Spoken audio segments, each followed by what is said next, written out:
ఈ మధ్యనే అఖండ సినిమాతో బ్లాక్ బస్టర్ అందుకున్న నందమూరి బాలకృష్ణ తాజాగా ఇప్పుడు గోపీచంద్ మలినేని డైరెక్షన్ లో ఓ సినిమా చేస్తున్న సంగతి తెలిసిందే.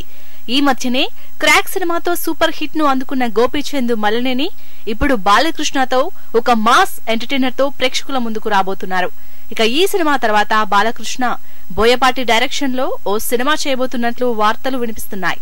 కానీ ఈ సినిమాకు సంబంధించిన అధికారిక ప్రకటన మాత్రం ఇంకా వెలువడాల్సి ఉంది.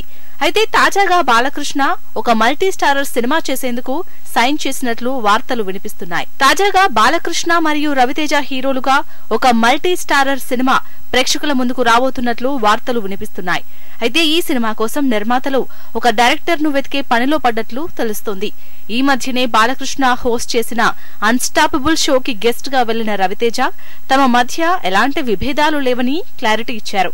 ఇక ఇప్పుడు వీరిద్దరి కాంబినేషన్ లో సినిమా అంటే అభిమానులు కూడా ఆసక్తిగా ఎదురుచూస్తున్నారు.